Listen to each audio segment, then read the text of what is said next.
Hello. Hello, Alexander. How are you? Very good. Good. Excellent. Who So are you? You well? yes. Yeah, How are me you in too. general? Are you keeping up with the energies? Are you doing well? Yeah, I'm doing well. I do energy healing myself for others, and I do psychic readings and things. So, I was just I finished a remote viewing of a missing persons case. So, Wow. yeah, it's My God. And I worked with Sarah Nash. I contacted Sarah because there were some elements of the case that were weird. So yeah, That it's is an so cool. yeah, and Sarah is a friend of Kimberly as well. She's a psychic, so it's nice to be part of a network that supports each other.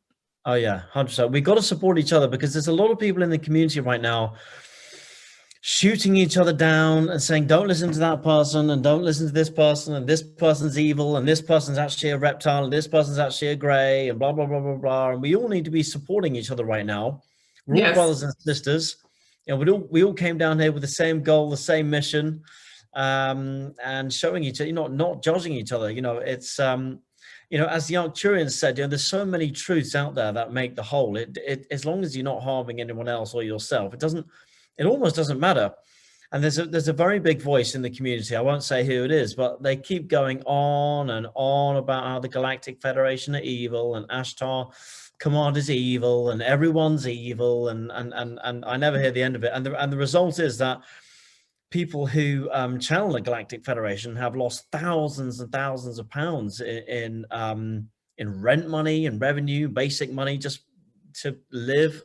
And there's a lot of people in the community who are like, don't listen to that person, and the thing is, when you start going down that narrative, you can't listen to that person, or you can't do this, you're interfering with other people's free will. And if there's something that someone wants to listen to in that message, it's either because their soul is guiding them to it, or there's a lesson in there somewhere that they need to hear, that they need to learn from. Either way. So when you start saying people, you can't do this and you can't listen to this message and don't listen to that person, that person's evil, you're taking them away from where their soul has guided them to, where the wind has blown them, and you're taking them off somewhere else, which is not necessarily what the higher self wanted. So I'm always very, very careful within the community to say who you can and can't listen to. People ask me all the time, who can I listen to?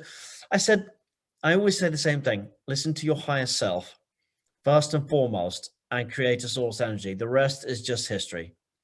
Yeah. Well, me, I have nothing against the Galactic Federation of Worlds or Ashtar Galactic Command. For me, I actually had experiences with Ashtar Galactic Command, so I don't, I don't say to people, "Who am I to discredit your experiences?" I'm not. You experience what you experience, so those are things we all learn from when we communicate with extraterrestrials, with galactic councils, federations. There's so many out there. It's not just one, there's many. So, if you learn a positive lesson, you learn a positive lesson. If you learn a negative lesson, you learn a negative lesson. All lessons are important and valid to learn from. That's the experience. Yeah, it is. It is. I mean, we're the only free will planet in the galaxy. So, people forget that when you're part of a collective consciousness, you're constantly part of the us or the we. And there is in some respects, we come down here to take a break from the us and the we and be able to be completely sovereign of our own thoughts and not have to hear what the collective's doing all the time, and have total free will. It's a break for us to come down here and do that. As wonderful as it is to tap into the collective, the people forget, having just come out of such a low density, the joy of having total free will of thought and basically resonating with the I or the me instead of the us and the we. There's people, if they could remember all their past lives, there's a freedom in that. Unfortunately, it has led to a lot of deceit on our planet.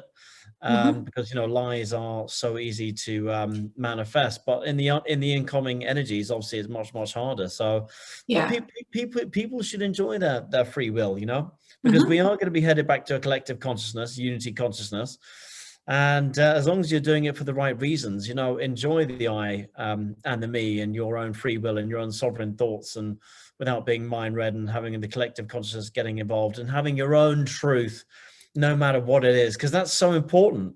You know, you came down here to experience that. You know, people forget that their egos are so attached to them that the higher self can't make it in. So the ego is saying, you can't do this, and you can't have this truth, and my truth is the right truth. And because they come out the 3D matrix, and then they're so, the ego clicks in because they're going to be so protected because they're vulnerable, that they start spiritual bypassing. You know, they just skip the shadow work. You know, there's a lot of light you can find in your dark.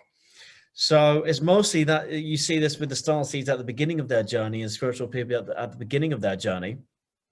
But you know, when I do card readings for people, I usually get the Ace of Swords, the Page of Swords coming in quite a lot, which describes some of the people in the spiritual community. There's a lot of hot air blowing around. There's a lot of narratives, a lot of you know, they mean well, but they don't quite, you know, have the experience to back it all up. So there's a long way to go. You know, if you think that we crossed the marker in 2012, you know, what we're 2021 now, 2013 was a recalibration year, a nothing year. So we're like 9 years old, multidimensionally now. You know, we're young. But, you know, but our brothers and sisters are out there in the cosmos are looking forward to us joining, and we are slowly joining. And, you know, it was predicted for, I think, the last 12,000 years that we would do this if we didn't blow ourselves up in a cataclysm like the Pleiadians did. And here we are. So it's fully underway. Now, obviously, we still have a lot of the people who are still stuck in the remnants of very lower 4D or 3D. But you know, the bedrock of the energy right now is a very high 5D and higher frequency, which you can tap into. But it's like anything, you just gotta tweak the radio dial a little bit, tap in, and you're there. It doesn't take that much. Yeah, and people, I've had people ask me, well, when I'm in 5D, do I just leave the planet and go to another world, a better world? Do I shift the matrix? I say you reach a vibration, you reach a density, a frequency that you imbue. You are in the fifth. Once you reach that fifth density, you might still be on this planet, but you're working with that 5D energy. You're evolving yourself. You're improving yourself. You're energetically lighter, freer, happier, in a better place, density-wise. But you don't just poof out of Earth and fly away to a different world. You're still embodying the same planet. You're just embodying a higher frequency, a higher density, a higher self of yourself. Absolutely. And do you know what's so incredible about ascension? Is that previously, you know, especially in the age of Pisces and before, is that ascension was only something that the ascended masters could do. They could ascend within a lifetime, within the same physical vessel. Previously, ascension was something that you'd have to have done over lots of lifetimes, but you know, but now the grand experiment that the whole of all of our brothers and sisters are in the cosmos, but especially this galaxy, are looking at, is that now you can ascend within the body, within this lifetime, like the ascended masters. So that's why it is so important to do your shadow work and integrate your light body and your dark self, because you then become a master of duality. You know, we came down here to become a spiritual master, to become the masters like the Arcturians, like the Pleiadians, and like our ET friends. So when people, you know, when people say it's all just love and light all the time, you have 50% of the coin. But you know, but the ascended masters, Buddha, Yeshua, Muhammad, whatever religious script you want to tap into, they had their light and their dark bodies. They were masters of duality, so they had so much of their light and dark imbued in them. I like that good word that you said, imbued. Maybe that's a Canadian thing, but that they had enough light to buffer any darkness that came in. Whereas you get a lot of love and light people in the community where, oh, I don't want to talk about that dark thing, and oh, I don't want to go there. You know, I'm not ready to handle that, because they haven't done a lot of the inner work yet. Their light is not imbued enough for them to buffer any darkness. So we came down here to become the masters, and now is the first time I think since, well, Atlantis or Lemuria, that we can now become masters within this physical vessel, within this lifetime. And also the cosmic laws have changed in the higher dimensionality, and also the ionosphere we're living in, the electromagnetics of the earth and everything else. We can drop karma, we can drop unfinished business, we can drop all of that stuff in this lifetime in one go, whereas previously we had to work through it in different lifetimes. So this is the payoff lifetime, the fast track lifetime that you've been waiting for, we have been waiting for, where we can get it and do it all in one.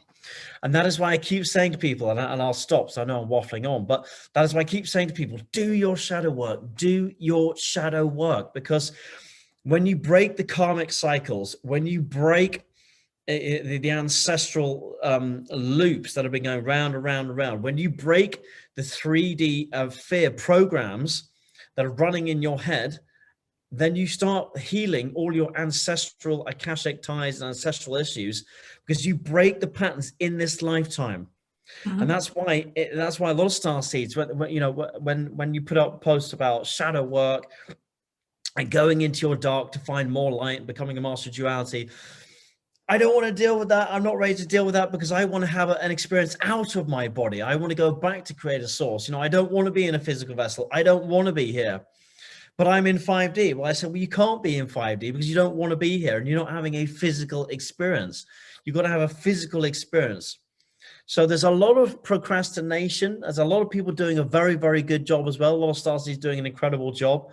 But there's a lot of confusion about the ascension process and how to get into 5D and what 5D is and all that jazz. But we are truly well underway. And a lot of people think it only started like recently, but ascension definitely kicked off 2012 onwards. And that's actually when the light won, in my opinion.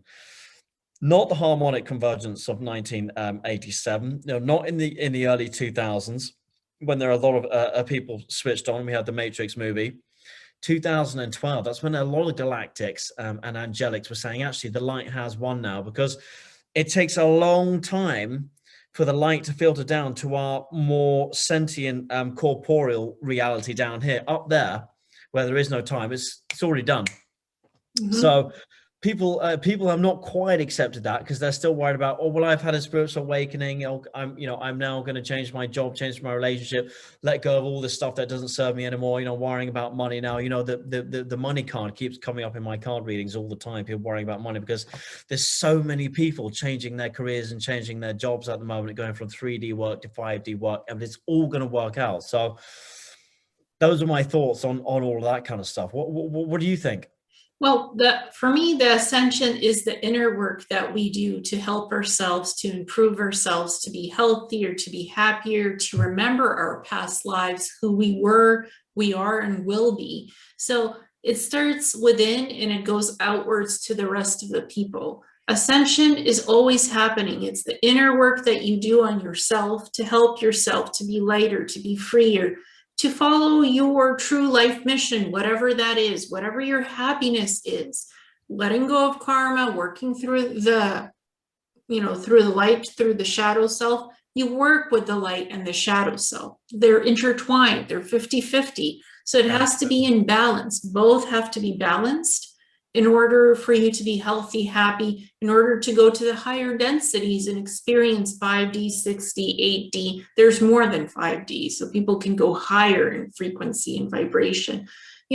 Working on your third eye, clearing your pineal gland, detoxifying, eating good foods, GMO-free, gluten-free, organic foods, drinking clear water, clean, clear, purified water, spraying mineral, working on yourself, your inner temple and your outer temple, working on balancing your emotions, because we have positive emotions, we have negative emotions, we have black and white and in between.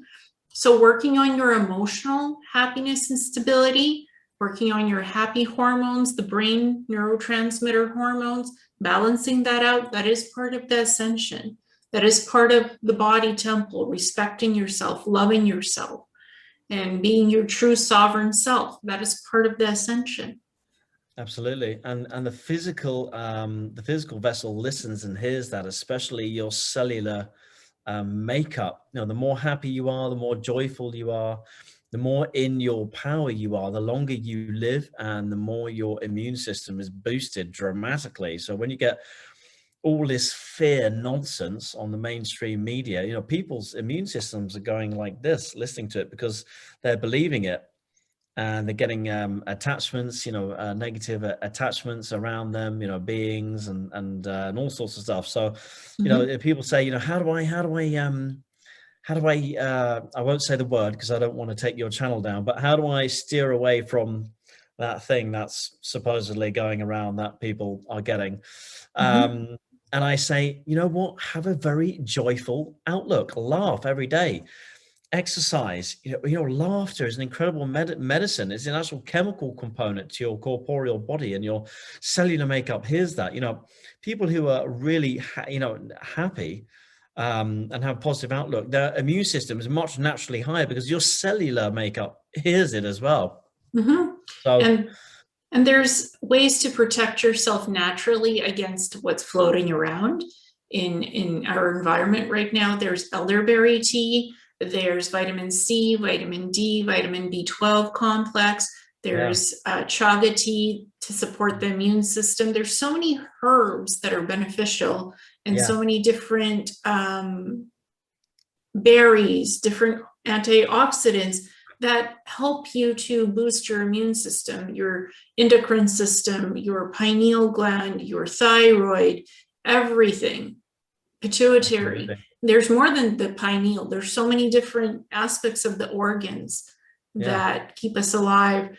Charcoal detox, activated charcoal. It helps to detox the body pretty well. Drinking water on a regular basis, eating healthy foods in a timely manner, exercise, walking, breathing fresh air, meditating, relaxing, just taking 15 minutes out of the day for self-care, to be you, to just relax, do some deep breathing, listen to calming, good music, dance, laugh, move.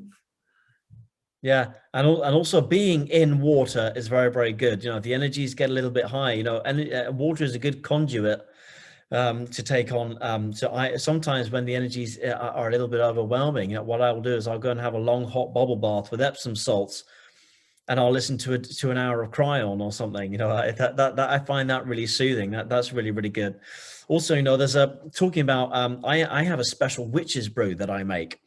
I mean, I do take magnesium and I do take a bit of vitamin B complex and vitamin D, especially for the bees, because after cutting out red meat, there are certain hunter-gatherer blood types that need that. So there will be people in the spiritual community who want to cut out red meat, but their blood type will require it more than others. So do take your B complex, you know, your B12 and your B, because you don't want to become anemic and then start having ferrous deficiencies and various other things.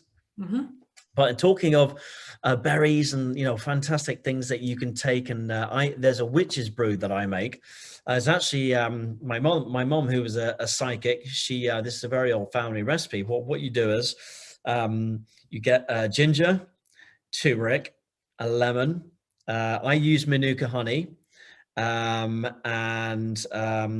I can't remember what the last one. I grate all of those things into a pot. So I grate the ginger, then I grate the lemon, then the turmeric, and then I put high alkaline water into that, and I just let it simmer for a while, with the skin on and everything, all of it, like a cheese grater. I just grate it all in, and then I let it simmer for a while, and it turns into this kind of yellowy, very thick tea. And I drink that, and then to sweeten it up, I put Manuka honey in at the end, and that is very good for detoxifying, bringing your emotional body up, and also bringing your feeling good again. And it's very good for sleep. It's very good for if you're feeling clogged up. It also makes you feel much happier. Very good detoxifier. So there are days when I live off that special concoction, and it's really strong with all those things in there. So that's a good one that I like to use. Also, dandelion tea is good for detoxifying and the liver and the kidneys for any toxicity. There's so many different herbs and combinations that you could put together to create brews that are detoxifiers, that are boosters to the immune system, to the organs, to anything you want to uplift energetically. You just start looking around. There's so many recipes on the internet how to do witches brews. Like there's so many people happily posting and sharing their stories and experiences.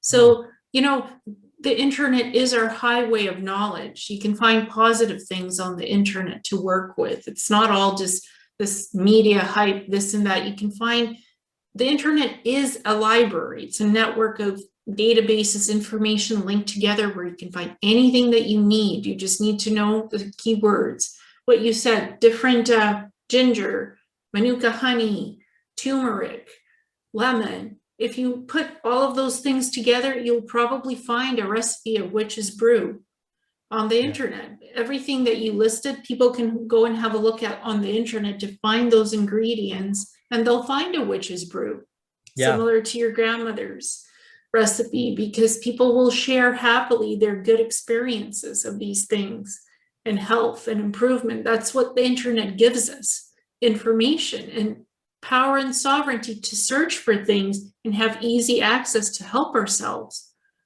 So the internet is a wonderful thing. It's a highway that allows us to communicate, allows us to instantly be in the hub of information. So it can be used for good.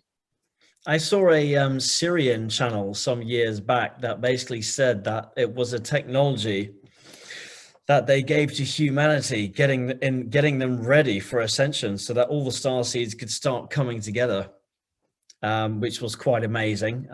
You know, if that's true, then you know, that's really beautiful. But I wouldn't be surprised, because so many gifts, so many, you know, we're going through this very extreme exponential technological advancement period right now, especially in the last 100 years. I mean, we've come further in the last 100 years since Atlantis and Lemuria. I mean, that's the fastest time ever since then, although there are different levels of consciousness. But, you know, it's interesting because, you know, there are gifts and technologies which are given to us through certain inventors and things. And if you look back in history, you know, there are certainly countries which all just, one country pipped the other to the finish line on the combustion engine, or the flying, or the radio, or the television, or the light bulb.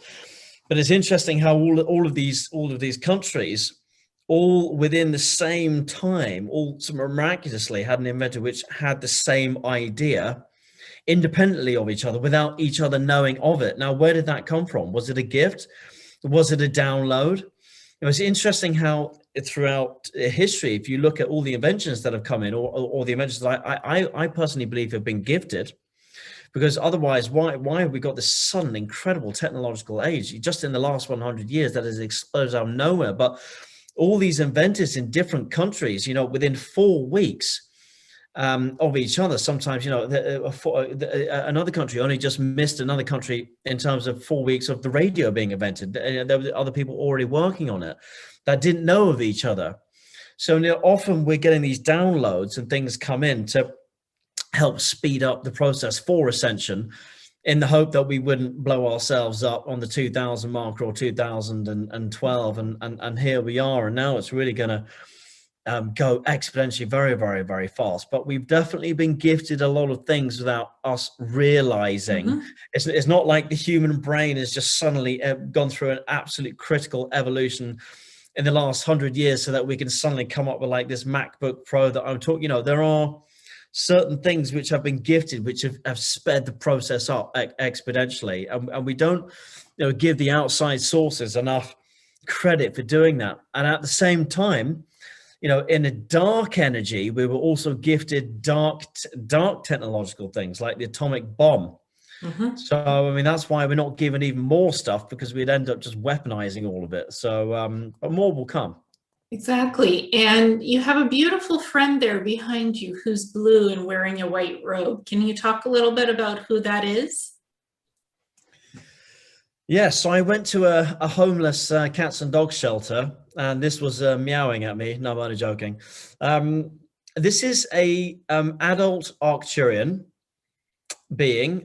It is androgynous.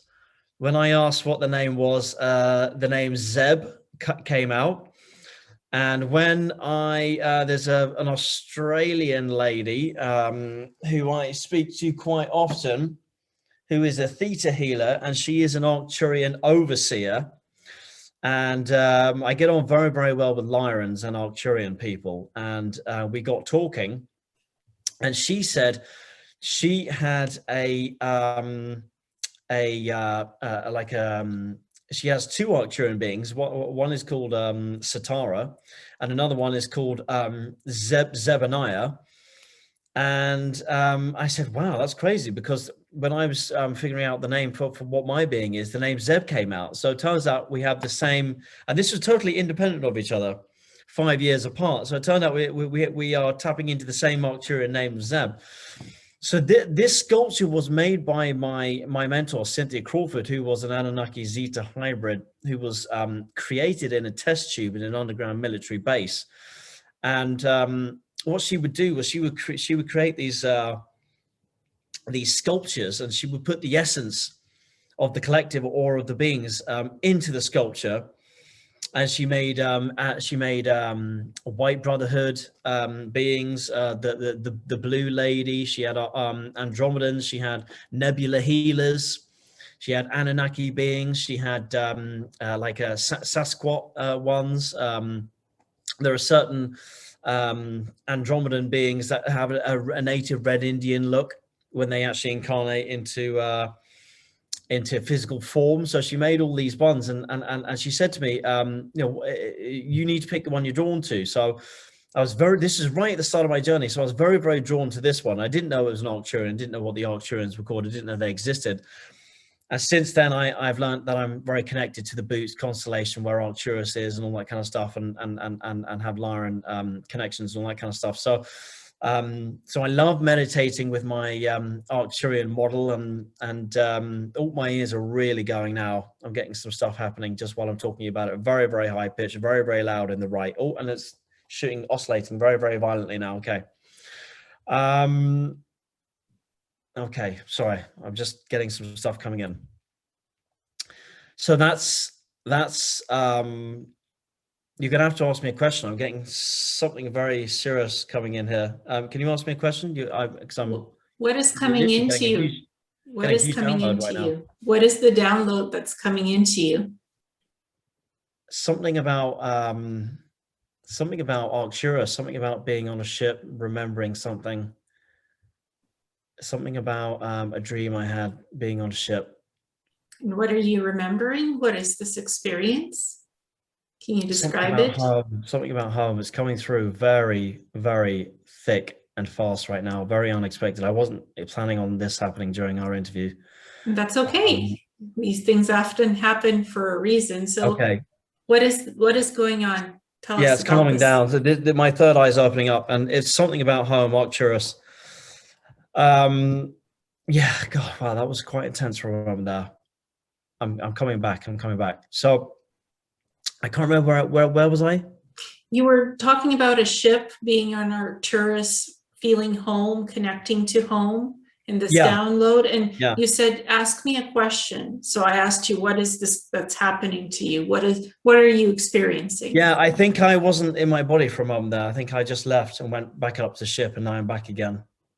I actually just left my body for a sec. I'm back. I'm sorry about that. That's okay. That was quite intense. I'm with you. You're going to have to kickstart the interview off again. I literally just went to the ship and came back. Yeah, Zeb wanted you to have that experience, and Zeb asked me, he needs to hold you, take him in your arms, and let him have this experience. Yes, that's why I was asking you to hold him, to hold the statue of Zeb. You were meant to have that upload and go on to the ship to have that memory, because you'll explore it later on. That was crazy. I literally just wasn't here for a moment. I literally wasn't here. I feel like I've just had missing time or something. Anyway, I am back. I think I'm still on the ship, actually. I think I'm getting downloads right now. This is the first interview I've ever had to slightly vacant. That's okay. Well, that's part of the experience, because I'm psychic, and Zeb was like, please let him hold me. He's going to have an experience, and this is part of the interview process. So you were meant to experience that in a sudden, interesting way. Yeah, so it was a bit unexpected. Wow, something is coming in super strong. Anyway, let's continue. Let's continue. Can you tell us about the Arcturians, who they are, what these beings are? And how are they connected to Alexander Quinn? Well, they're physical and non-physical. They have 3 fingers, so they kind of look like this. In etheric form, they look like a taller, thinner, see-through version of that guy. They resonate in almost pure gamma ray energy, and their ships are amongst some of the most advanced in the galaxy and the universe. So they can go from universe to universe. So, you know, when the Pleiadians talk about the multiverse, I mean, the Arcturians really can actually put that into play, because we have many universes, and some universes are created when other universes, when the membrane of one universe touches the membrane of another universe, there's a spark, and that starts a new universe. And in different universes, there are complete different laws of physics and reality. There are actually different laws of physics in different galaxies, but in different universes, there are completely different beings. And a lot of people think, you know, they have this idea of really crazy aliens and stuff. You know, in this galaxy, and especially in our area of the galaxy, there's a lot of beings that look actually quite similar to us. The Nordics, the Pleiadians, the tall blondes, the Vesuvians, you know, and they'll be the ones that'll come down to Earth first. They're already here amongst us, some of them in actual pure form, some embodied it's happening again. I'm coming out of my body. I need to try and come back in. Some are embodied in as star seeds, you know, because when people say that we need to you know, when we're having a disclosure, and I say, well, there's about 1 billion star seeds running around in human bodies. I mean, how much more disclosure do you want? They're just wearing a different skin suit. Mm-hmm. So so it is all, it's really, it's kicking off. It's really quite incredible. And it's amazing the rate at which all the star seeds are waking up now. Really incredible. I mean, the amount of people, when I'm doing readings for them with the cards, I'm seeing this massive jump from 5D to 3D, and often I'm getting it in the Tower card, and it's just saying your old life is going, mate. It's gone. Give into it. Just let it happen, because it's crumbling. So you need to tap into this new thing coming in. Mm-hmm. So yeah, I mean, what's your take on all of that? Well, my experience with Arcturians was a lot of healing, a lot of soul evolutionary knowledge that they teach about the mind, about the soul, and that the soul and the mind is not always being in a body. Sometimes it's energetics. There's a lot of energetics involved. And the healing, the message is always respect what's within first, and then it goes into the outer self. Work on the within your soul, within the healing Absolutely. Matrix. Work on the within stuff. When you're happy and satisfied with what's within, then you're ready to engage with the outer stuff, with the outer world, and connect with others. So healing, they've always talked to me about healing energies, healing modulating frequencies, working with different light spectrums, with different colors of healing, more energy, less energy, where energy flows, the vibration, the blockages, the happiness quotient. You know, they taught me all of the rudimentary tools of energy healing. And then I was inspired to learn Reiki afterwards. And then I was inspired to work with them again, because I've seen a similar guy like that too, just a little bit more protruded in the cheekbones. So he's a hybrid. And he told me that everything comes with love, with healing, emotional happiness, and stability. Those are the foundations of life, of beings who are balanced and grounded. So this is what they taught me, the Arcturians.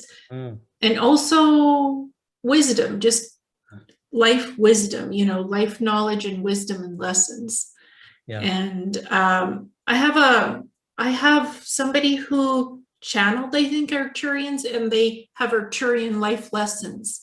And so I have a copy of that document that I linked on my website. And I often, when people ask about the Arcturians, I give them that link of those wisdom tidbits from the Arcturians. And they go, wow, I never thought about it like this. It opens up their mind and expands their thought consciousness evolution. So I think Arcturians expand our thought consciousness evolution of the soul, of the mind, and the body. Yeah, they're also the big healers of the galaxy as well, and are only 32 light years away. They are also the biggest guardians of galaxy, the biggest guardians of Gaia. You know, they historically have been. They were some of the very first beings ever to come onto Gaia, or Agartha, as it's also been named galactically. And they are also a big protector because the ones the reptilians dislike the most out of a lot of the ETs in this galaxy is the Arcturians, because the reptilians find it very, very hard to get around the Arcturians and their technologies and their ships. So a lot of reptilians will often go for Arcturian hybrids and Arcturian starseeds first and attack them.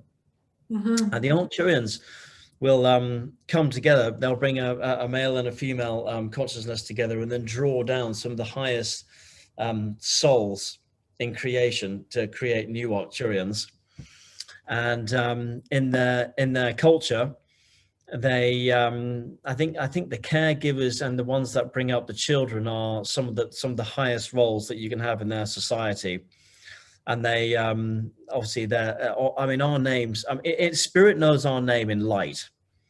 So we have a light signature. Obviously we know each other by Jim or Jessica or Bob or Joan or whatever like that. So, but Arcturians know each other through the vibrational acoustic frequency as well, and they use a lot of sound energy, and they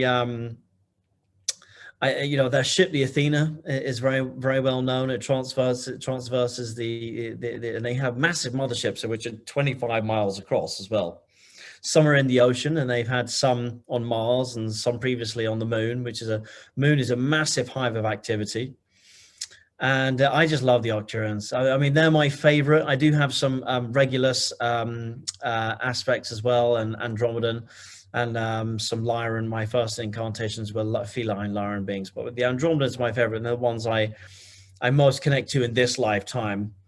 And they're just wonderful beings. And but what's interesting about the Andromedas, the Arcturians, is that they did not come from that Lyran lineage. They came from somewhere else.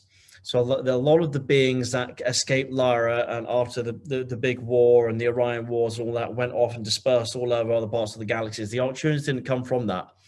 They came from something else, and it was the Arcturians that seeded the Pleiadians, much like the Pleiadians seeded us.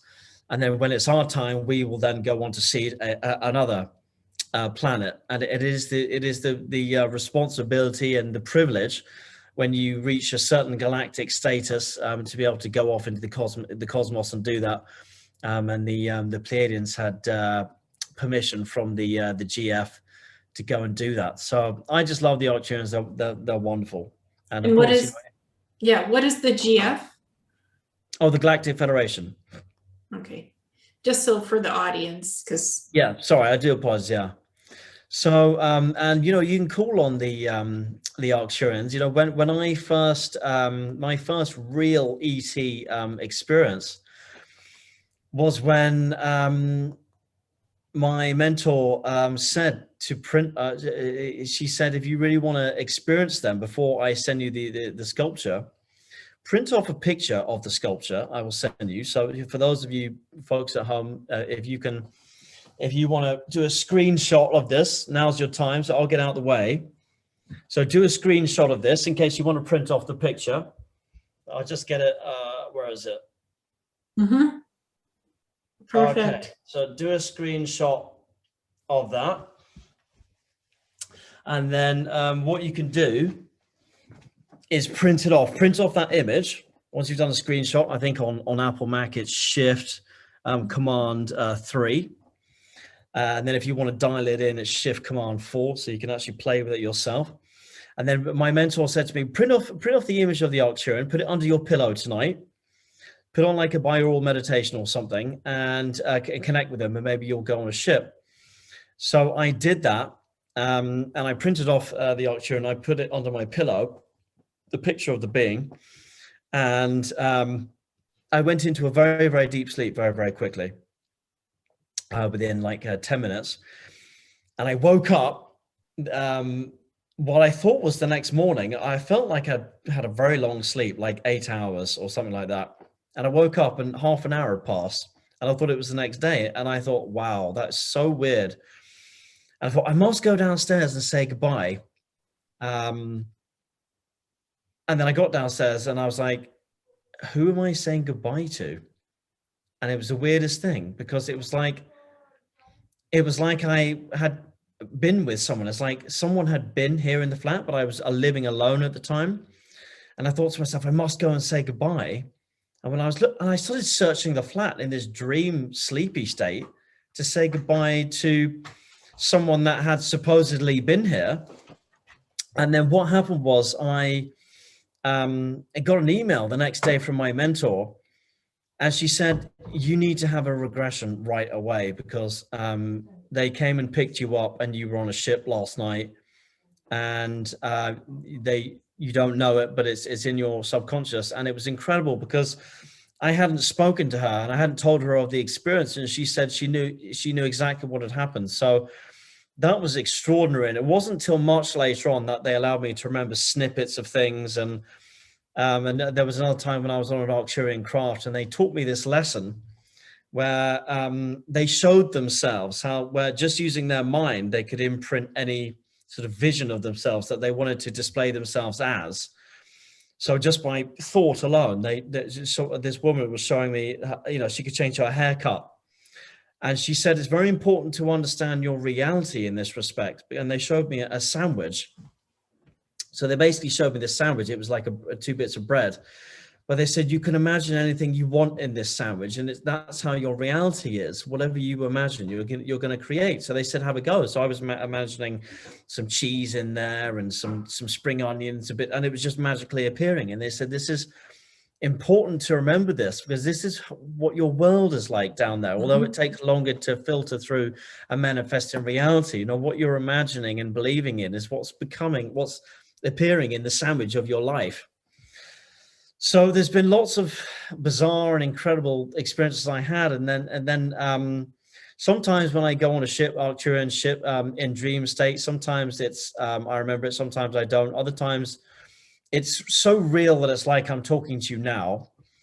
And I will get up sometimes 20 minutes afterwards, sometimes half an hour afterwards, and my hair will be all standing on end. It'll be all static, and I'll touch the TV and it'll stop working, and I'll touch a light bulb and it'll blow up. And I mean, the Arcturians have blown up the hob on my cooker in my kitchen. It still doesn't work. So there's still one ring that I can't use.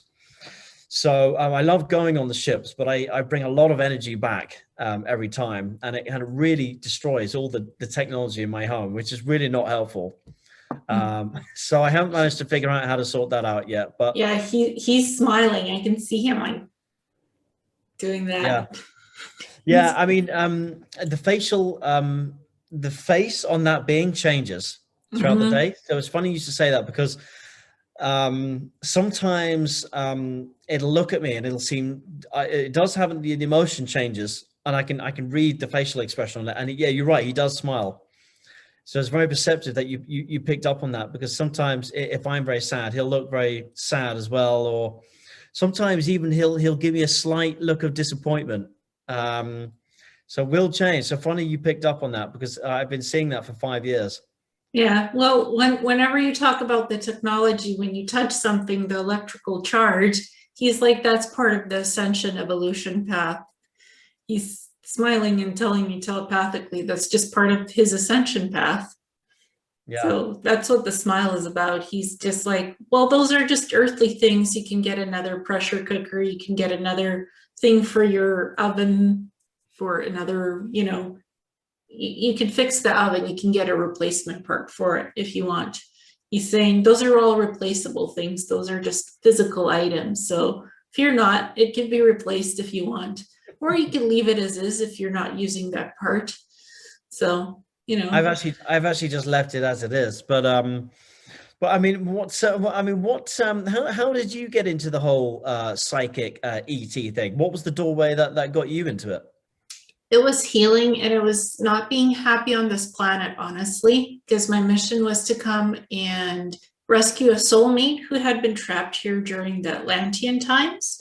The last Atlantis 2 million years ago, the final one with the towers and the fall and all of that stuff. Yeah. Her name was Akira, soulmate of mine, got trapped here. I don't know if you've ever heard of the Matri. They're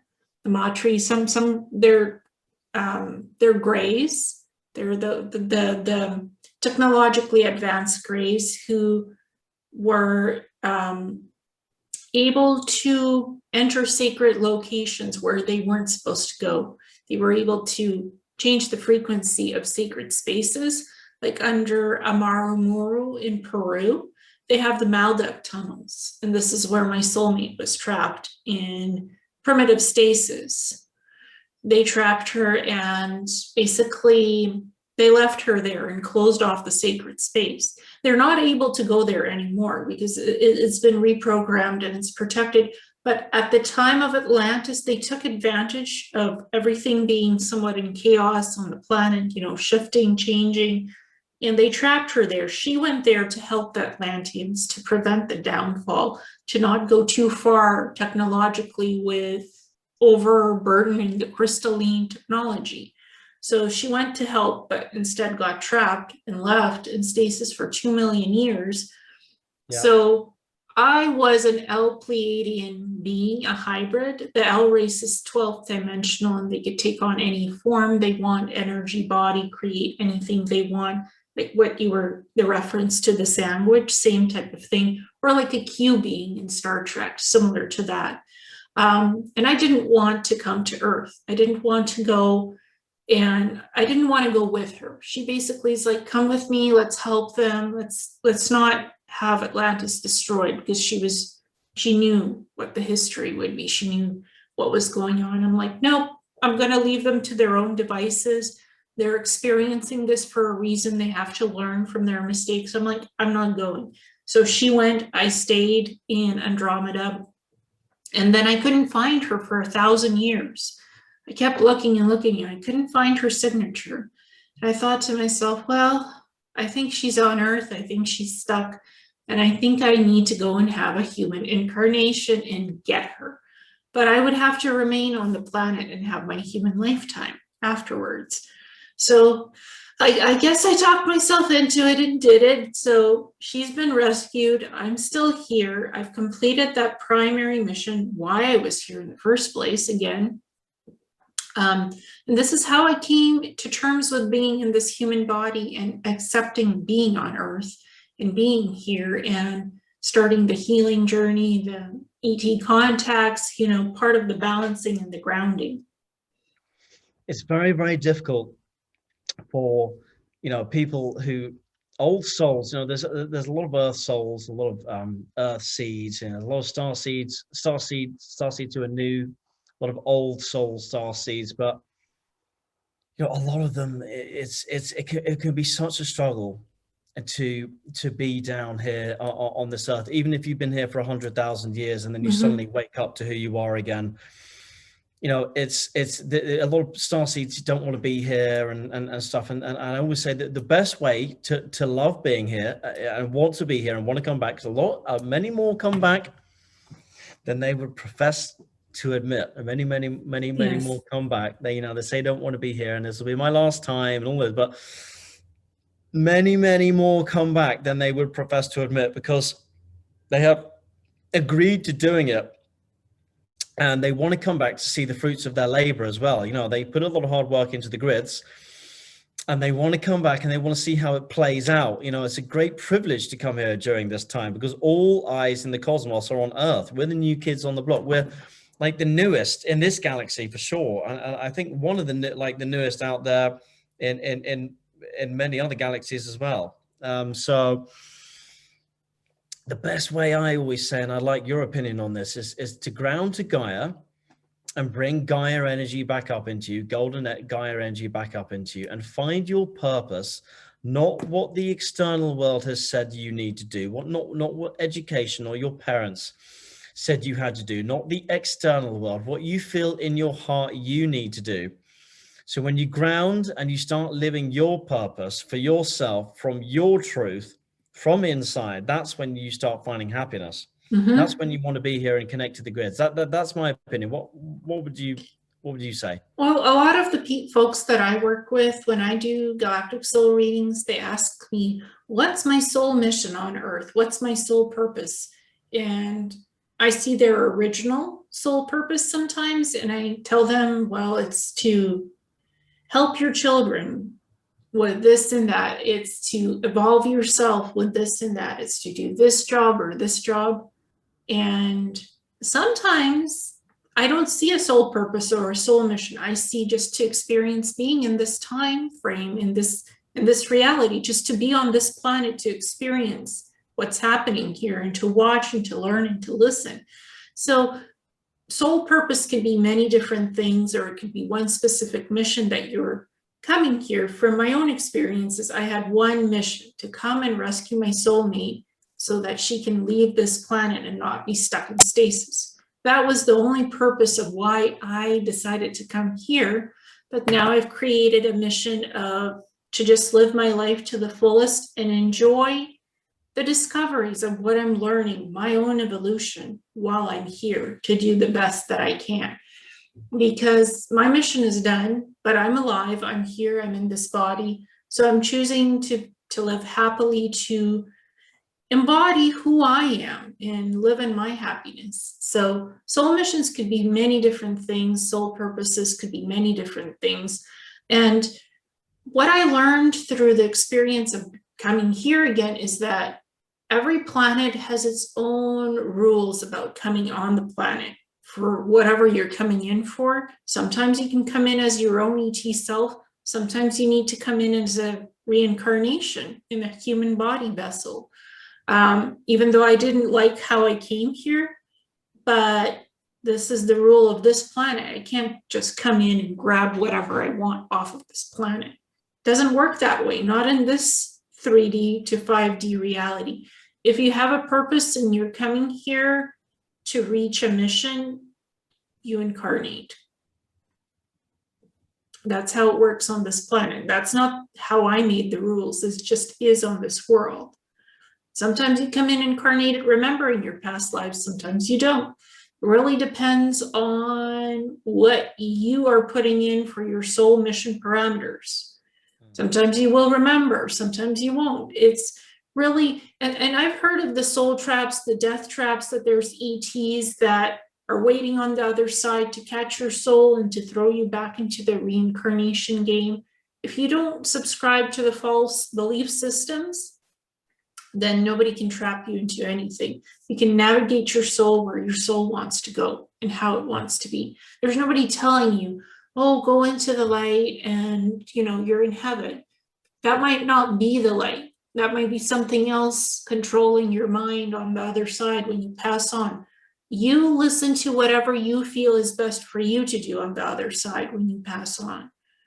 Go wherever your soul wants to go. Make your own decisions like you make on this planet. Same thing, sovereign free will. That's the same way on the other side. Absolutely. I completely agree with all of that. I mean, there were energetic constructs around Gaia for a long time, blocking energy coming in, but a lot of those have been removed, which is great. Which is great news. We still have energetic fields blocking things coming into our solar system, but that's from the good guys. So this solar system's on the quarantine right now, and will be for quite some time, because all of our neighbors are kind of a little bit peed off with interfering factions. Now, I don't want to say the Anunnaki have been hostile, but the Anunnaki have upset some Elohim councils and some Syrian councils and the GF with bits and pieces that they've come and done down here with genetic stuff. I wouldn't say they have been hostile in the way that the reptilians have been, or mess with free will in such the same way that the Greys have. But I think the Anunnaki have peed off a couple of other alliances, and that, you know, they've got a lot of infighting amongst themselves right now, the Anunnaki. So you know, they're healing a lot of their own karmic issues up right now. And what's interesting about the Anunnaki, I mean, their time is so much faster than ours. I mean, what is a million years for them is like a few months here on Earth time. So they find it very hard in their time to find our now. So to come back to timelines and put them right is difficult for them when they live such incredibly long lifetimes. But and people say to me, how can an Anunnaki being live a million years? Well, as consciousness goes up in vibration, you live a much longer life, but also time speeds up. So, you know, as vibration goes up, you know, we notice every month, every year gets faster. So not only do you live longer, but time is going faster as well. So that's how that separation of time dimensionally starts panning out. So an Anunnaki is having to like almost peer into like the end of this pen to figure out where to get into what timeline of Earth. You know, it takes a but. So there's a lot of good stuff happening in terms of ascension, karmic stuff happening cosmically as well as in our DNA. And it's great. And I don't feel like I've actually been in this interview since I had that download. I feel like I've still been on the ship ever since it began. It's been wonderful. I feel like I've smoked a big joint or something. So speaking of DNA, how does DNA uploads and upgrades works? Because you're part of the DNA stuff that you do as well, I think, right? Well, we have light codes coming from the great central sun and from our sun. We also have light codes coming from Alcyon, which our Earth goes around, which is part of the photonic belt that we're going through. And we get light codes from the cosmos. That's partly why they want to block out the sun and use chemtrails and all sorts of stuff like that to stop light interference. So getting out in the sun is very, very good for you, because you want to have those light codes. You know, if you look at the sun, it's more whiter and brighter than it used to be. But previously, in an older energy, it was a more yellowy sort of a tinge to it. So it's much brighter. We're getting a lot more of the sun, a lot more of its rays coming through. And you know, when the sun hits our skin, it's helping encode our DNA, but also the ionosphere, which is changing very rapidly. You know, within the ionosphere, you get the electromagnetics, which is Dr. Schumann first started reading, hence where you get the Schumann resonance. So you're getting light codes, which are coming in from our sun and from outer space, which are hitting us, and we're getting vitamin D, but we're getting light codes hitting us. We're getting downloads as well for those who are open to it from our star families. The electromagnetics of the Earth are changing rapidly. That's why birds are getting lost and whales are beaching more than ever and all that kind of stuff, because they need to recalibrate to the new magnetics of the Earth. So when you put all of those things together, you basically have to look at the bioelectrical circuitry and chemistry of the body. You know, our synapses of the brain run on electrical circuitry. So we're like a motherboard of chemical and electrical components interfacing with all these light codes outside, photonic energy from the belt, the electromagnetic sphere read by the Schumann resonance. And then on top of that, you know, our bodies are becoming like antennas as we are being heated and cooled down in every wave that we have, and every solar wave that we have, EMF, CME, sorry, and it's changing our DNA. It's superheating our bodies out of carbon and back into crystalline, and then you get a cool down period, and then you get another wave, and then you'll heat it up, and then you cool down again, and then you get another wave, and you get a solar flash, and you get a CME, and you get a download. So it's all happening, it's all interconnected, and our strands are becoming awakened. And some people say that to go into fifth density, mistake that a lot of people make. I used to make that. Dimensionality and density are two different things. To go into 5th density, you need to have 5 strands awakened. So we are becoming encoded and awakened, and that's partly why you know, they want to give you that thing, so you can, because that changes your electromagnetics, that changes your DNA. Isn't that interesting? It changes all of the things which are changing in our outside environment, which give you ascension. Well, what do you know? Isn't that a big coincidence? I actually wrote about that in my book. So, no, and as we become more connected to our DNA also has the God particles in there with the Akash. We become more crystalline. As we become more crystalline, we become like a radio antenna, so that we can get all the 6D and above stuff, so that we can just intuitively tap into the field around us, which is like Google, a telepathic Google, which is all around us, and just innately know anything we want, because we can just tap into it, because it is the all that is, as opposed to having to go on a computer and get on DuckDuckGo or Google or whatever one you trust. Probably not. The one I trust is DuckDuckGo, but then go on and tap it out. Whereas, you know, an upper range 6th density Syrian being who are our neighbors, they'll just tap into the all that is telepathically, and intuitively just get information on anything that is that they want to tune into. I mean, the Syrians can literally hear our breath. They are so close to us. They can hear the you know, our breath on Earth. They can hear the octaves of our ascension going boing like that.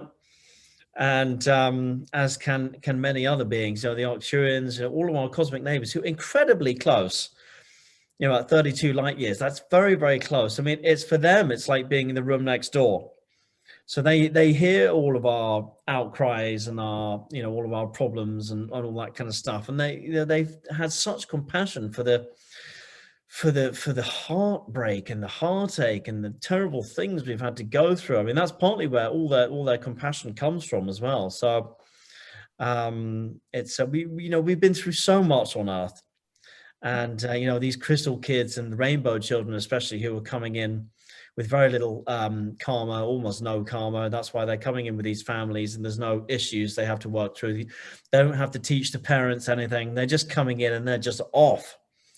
And it's wonderful. And a lot of my clients who I speak to, and I'd love to get your opinion on this, but, you know, I always ask them, you know, do you have crystal kids? Do you have rainbow children? Do they have those huge eyes? Do they telepathically know everything you're thinking?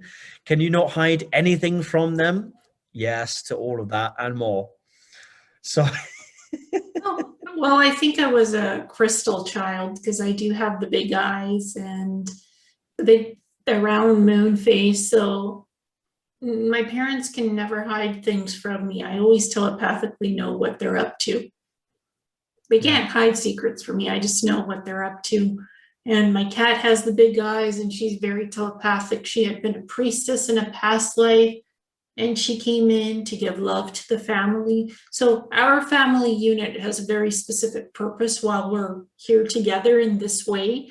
Like, we know why we're together, and we know why the cat is with us. So everything in this family unit is cohesively known. There's no secrets. There's no judgment of, you know, I can talk about who I am, and my parents don't poo-poo me and don't judge me and don't say, well, don't talk about this, don't do this. My parents were always encouraging and supportive of my soul journey. I was never told not to have contact with ETs. If I do have contact, make sure it's positive, it's good, that I'm happy.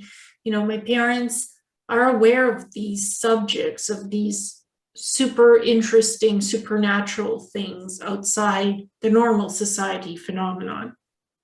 So I was just encouraged to be myself and to live my life, whether I'm a crystal child evolving into a star traveler and, you know, learning about my past lives, my future things. I was always encouraged to just be me and not to hide who I am. That's wonderful. Mm-hmm. That's wonderful. Yeah, so, and my cat is always like looking around, and I'm here to help. I'm here for you all.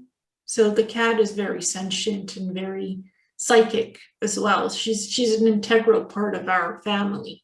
She's the 4th human soul family member. We don't look at her as a small creature. We look at her as very big, beautiful creature. Well, cats have a lot of Syrian energy, which is also linked to Egypt. Yes. But also on a soul level, we bring animals. Animal souls are different to human souls. But when we have a love affair with an animal, it brings them into our soul group. A lot of people don't know that. So we keep reincarnating and we keep bumping into them. They don't always have to be in the same breed or the same species. It could be a dog, or it could be a cat or a bird, but the same animal soul will come in, and you will find, even if your animal has passed on, if you want them to incarnate again, you have to give it, I think there's a turnaround time of 6 months or more, but if you give it a turnaround time, and then you go and get a newborn animal of whatever variety that is, the soul will incarnate in again. So it will find you, and you will find that parrot or that dog or that cat will end up having the same routines, habits, and little characteristics that the last one did, because it's the same animal coming back. Because once you start a love affair with an animal, there is a very strong, unbreakable thread that is created, and you keep coming back together. So your cat's probably been with you lots of times. Mm-hmm. And she's the only cat I've ever had, and I've had a guinea pig and a hamster, and I've always had special connections with these creatures. Like I've met them before, and I love animals. I adore animals. We have 20 raccoons who come over at night to eat. So my parents love them. I have to just talk, I know this is not part of the interview, but I just have to tell you one thing. Have you seen that guy that lives in Nova Scotia? Yes. Raccoon Whisperer? Yes. Have you seen that guy? And he has a video with something like 20 million views. Mm-hmm. And that old, like quite big old fat guy. Yes. And he feeds them frankfurters and stuff. Yeah, sausages. Yeah. And for anyone that's watching this, go and find, I think it's the Raccoon Whisperer or something. Mm-hmm. And he lives in Nova Scotia, this old guy, and lives by himself. His wife died, and he basically goes out in especially on a cold night when he gets to most of them. There was one video, the most highest watched one, has 20 million views, and I think 40 raccoons turn up on his deck balcony, and they're all over him, eating the things and taking the food off him, and it's crazy. It's amazing to watch that. I love raccoons. Yeah, every night. Well, my parents give them healthy food. They give them dog and cat kibbles. So no sausages here. Yeah. These raccoons get good protein from kibbles, cat kibbles, dog kibbles. My parents are more sensible. I mean, for raccoons, food is food. Meat is food. Kibbles is food. Like any decent food for raccoons is food. So this guy is amazing for doing what he does. My parents are amazing for doing what they do to support the local wildlife. Raccoons are not pests. Raccoons have been here for a long time, and it's their land as much as ours. So we need to coexist in the community, because animals are part of the ecosystem. They're part of us. They're no lesser than us. Yeah. My favorite, I know we're not talking about ETs, but one last thing I will say is my favorite animal to go out and find in nature is the squirrel. I love the squirrel. And squirrels just love me as well. They jump all over me and climb up me and stuff. And I have squirrels where I live, and they'll jump in my hand and eat out my hand, and it'll blow people's minds. I love it. Squirrels are one of my favorite animals. I love cats and dogs, but I would love to have a pet squirrel. But the problem is with having a pet squirrel is often the pet squirrel starts keeping you as a pet. Yes. You can't. They're very, very difficult animals to keep as a pet, and they're food junkies as well. Yeah. So I'd love to have a squirrel, but alas, I've never had one. But yeah. So that's all I've got to say on that. Yeah, animals are amazing the way they connect to us, and they're very sentient and smart. So yeah, just because they're smaller than us, it doesn't mean they're not less powerful. They're very powerful creatures, all living beings. And they're very, very good at transmuting our fear. and our sadness as well. Naturally, they do that incredibly well. And they know when we're feeling down, and they know when we're upset, and they transmute our fear and our sadness sometimes better than humans. And that's why some humans love animals more than humans. Yes, that's true. I love my cat very much. Can I ask you about the astral realm and how does that work? What is the astral realm? The astral realm, goodness. Well, in the astral realm, recently, I don't claim to be a big astral person who's like some kind of advanced astral travel person. There are people who can leave their body quite easily, float up to the ceiling and look down. I think you'd probably be more, as a remote viewer, you'd probably be more circumspect at sort of articulating it better than me. But when I'm in the astral, I'm often working with people within my soul group, and then I recognize them the next day within strangers, and I think, oh God, you're very familiar, often because I've met them in my dream time. Recently, I've been living a lot of my highest timelines, so I've been seeing how my highest timelines will play out with everything that I'm doing, which has been really exciting. Sometimes in the astral, I have been shutting down timelines. Other times, I'm doing a lot of Earth work. A lot of people leave Earth and go off to other planets and do things off there. I do a lot of work on Earth with other people, and I help other people that I've met in my lifetime, and I help them out. And my mum used to help people cross over. That's what she used to specialize in her astral. So my dreams are incredibly vivid. I remember I dream 2 or 3 times a night.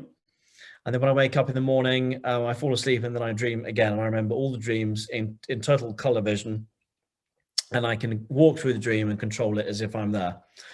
And I've had a lot of reptilians beings over the years come into my astral and dream time, cloaked as humans. And you can do a decloaking spell before you go to bed to say, "Dear Creator Source, please decloak and uncover any beings that are not for my highest good, so that I can see them for what they are." And all of a sudden, you get all these reptilians that appear in your dream because they've been turning up as humans. So, I mean, the astral is well, we're in the astral now. We're in a higher fourth, lower fourth. The astral is all around us. Unfortunately, there's a lot of lost entities there, a lot of shadow beings. They're very attracted to our light because they want to get through us back to light. Some of them just want to leech off us. So there's astral going all around all the time. And what I would suggest to people is, you get these groups on Facebook called Astral Travel in 5D, and all these starseed groups. And they want to get out of their body as much as they can, but it's best to be in your body at this moment in time as much as you can, because you're not going to ground and you're just going to space out and you're not going to want to be here. So embody your body as much as you can be in ground. That's where you're going to find your happiness. And if you're too out of your body, you're just going to float out, and it could even get dangerous. So, but as a remote viewer, remote viewers are the astral travel pros. I mean, what's your perception of the astral? Well, I always have an aim when I'm astral traveling or remote viewing. I have an aim of where I go and what I do. So mine is very structured. I have a theme and I have a purpose when I go astral traveling. I don't just go astral traveling to visit Mars, to have a look. If I'm going somewhere, I'm going with a purpose of why why is my soul somewhat leaving my body and traveling off to someplace else in the universe, another planet, another dimension? I try to have a purpose and a very specific stated purpose of why I'm going there. What am I going to look at? What am I going to experience? So it's pre-planned. I never just go, oh, I just want to travel and see what's out there. I don't have the perception just going anywhere. I have the perception I'm going to be protected with the white light shield around my body layered. Protection is number one when you astral travel. Secondary thing is have a purpose. Don't just go wander off into the universe. Have a purpose of where you want to go. If you want to go to Venus, then you go to Venus. If you want to go to Mars, go to Mars. You have a purpose of why you're going there. If you want to meet beings, then you go to meet beings. If you have something there you need to do, you go there to do something. So I don't just go without a plan. I always have a plan for when I astral travel, just like I have a plan when I travel anywhere else on Earth. Even to go to the store, I have my shopping list, I have my idea of what I want to do. I'm organized. So I do it when I astral travel. Organization is number one. Protection is number one. A theme and a purpose also number one. Yeah, protection should be number one in a lot of cases, because we get a lot of remote viewers who are viewing other remote viewers while they are remote viewing. Mm-hmm. Yeah. Often in governmental agencies, lovely governmental agencies. Yeah, for sure. And I mean, I had done a remote viewing a year ago, and then I came back to it and I remote viewed it again. And it's a murder case. There's multiple people involved in it, and it didn't make sense to me. So I reached out to Sarah Nash, who is a friend of Kimberly Palm. Kimberly is a gifted psychic. Sarah is a gifted psychic, and Sarah actually worked in some of these governmental agencies to help find missing persons. So Sarah has, experience in this.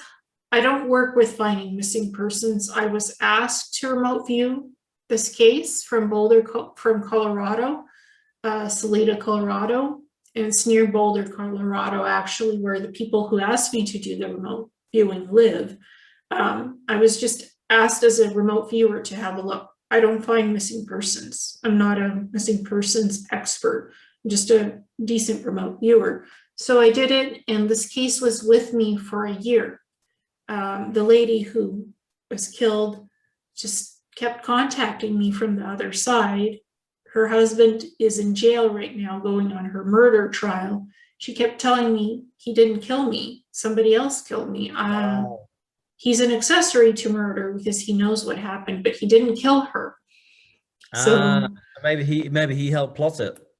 No, I don't think he helped plot it. It was more like what they were involved in behind closed doors that got them both into this trouble. So he didn't plot it. It was an unfortunate tragedy what happened, but this case has multiple layers. So I said, you know what? Ask for help. Ask other people in the community that you know to help you, because I had some of the pieces from the remote viewing. Sarah had other things that she was able to do with a psychic viewing. She connected to the woman that was killed. She connected to the husband that's in jail. She even connected to the killer and brought more pieces to the puzzle to help me understand what I had remote viewed. So even remote viewers sometimes get things that are hard to understand from what they saw, and they need help from others. And I'm not above asking for help when I need it.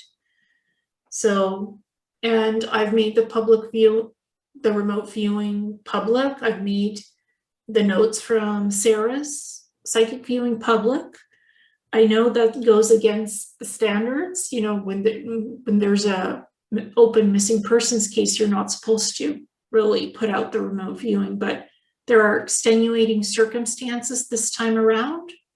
So I actually talked to Source Creator, and Source Creator said, you need to do this. The truth needs to be out. You need to put this out. This is not about you. This is not what people will think of you or the people involved in this case. It's about the truth coming out to bring closure to this case, to wrap it up. So Source Creator said, not about you, not about what people will think, react, or do. Just put the truth out there and let the truth speak for itself. That's all you have to do. That's what Source Creator said. So I thought about it like, okay, Source Creator said, nothing to fear here. Just put it out there and let the truth come out, and let this case be solved and put to rest finally. So that's what I did, because honestly, I shouldn't be holding on to this material. I have a responsibility to if I know something important, it has to be out there now. I can't go to the police because they won't listen to me. All I could do is put it on my channel and let the truth speak for itself. There are departments within the Scotland Yard. The Scotland Yard is the big police headquarters here in the UK, based in London. Scotland Yard, you probably heard about that when you're watching 101 Dalmatians and some of these classic old English movies, but they have a psychic division. There are lots of psychic divisions within police forces around the world. Maybe you should try your local police and give it a go. This isn't even local. This case happened in the United States. So it's not local. I'm in Canada. This happened in the US, and I sent my remote viewing to the FBI and to the police, and it was ignored. I never heard back from them. It was just ignored, which is fine. So there's a lot. It was ignored. It was ignored. Yes. Ignored. Yeah, or was it really? Maybe yes, maybe no, but it's not being ignored now, I don't think. I mean, Source Creator said, put it out to the whole world. It's not just about this police and the FBI looking at this. Put it out to the world. And, you know, there's people who know things and will come forward and do the right thing. So I'm not going to name names. This case happened in the States, so this is state stuff. But again, Sarah also told me, just put it out there, just put out the information. She said, I have no problem with my name attached to the notes of the psychic viewing. We're here to help. We're here to tell the truth. We're not here to hinder anything. So just put it out there and don't worry about anything. So I did it. And I guess Source Creator says it's okay. And this is what I was meant to do because the truth needs to be out. So remote viewers have a responsibility. Sometimes what we remote view cannot be held back. You know, even if the case isn't solved yet, sometimes it needs to be out. The information has to be out. Sometimes it doesn't, and it needs to stay private. It depends on every case. It's different. So this is the lesson I learned recently. Not to be afraid, not to be in fear, and not to worry about somebody judging me. This information is not about judgment. This information is not about fear. This is not about me. It's purely about the information from the remote viewing and the people who need closure. That's what it's all about. It goes beyond me. It goes beyond me as a remote viewer. It's just having that data out there that needs to be out there as part of the case to solve the case. So it's done. I've done my best. Sarah has done her best. We've contributed and we've put it out there. And you probably, when you do your card readings or psychic readings, oftentimes information comes in that you just need to tell the person about for their own good. Yeah, I mean, when I'm doing a card reading, I will put all the cards out, and a picture will start to pop out. And I can see the person's essence in the cards. Like I can see their light signature in the cards, but what they're going through now. But it pops out. It definitely pops out. There was a lady I was speaking to the other day, and I was saying something. You need to make a decision here because you need to leave this thing. I won't go into it. Mm-hmm. And she said, yeah, you're right. I left a few days ago. It was getting really, really bad. I was like, okay, there you go. There's the confirmation you needed. Now you know that this new business you're going to set up is the right thing. It was all there. Mm-hmm. So, but what I see in a lot of the readings is the 3D is falling away and the 5D world is coming in, and so many people are having a spiritual awakening, and it's in the cards. Mm-hmm. It's in the cards. There's a lot of people still in fear, a lot of people. But anyway, that's another bedtime story. Well, it's true. We have to embody our best selves and do the best that we can, because most of us have a responsibility. If we're psychic, if we're intuitive, if we're working with others, we have a responsibility to be honest with people and to do the right thing. I think this is what I learned with that recent remote viewing, that I had to revisit and remote view again to bring closure to it, and consult with somebody else to bring more closure to it. So not about just me, not about just the people around me, it's about the whole world needing to know the truth, because many people want the truth about what happened. So they're getting the truth as well. Yeah. It's all interconnected. This is a huge world, and it's all interconnected by pieces, by moving, living pieces working together for the greater good, the unity. So that's the lesson I learned recently. It's important to tune in what the lesson is that you're learning and experiencing, to understand what's going on, because it's more than, it's always more than just is. It's always more. 100%. In the background, in the foreground, whatever we're experiencing, the experience is far more than what we think it is. It is, always. Can I ask a question? Like, what do you know about hybridization and hybrids and programs? Well, the classic, well, the Essassani are a classic hybridized ET race. They're part gray, part human. Really cool little beings, super intelligent. They have an IQ of like 400 plus. Some people will know the Essassani because Bashar channels an Essassani being, or some people just call them the Sassani. And, you know, people forget that, you know, these, you know, when we're all these satellites with all this entertainment, we're bombarding back down to Earth with CBS and Sky News and all this stuff.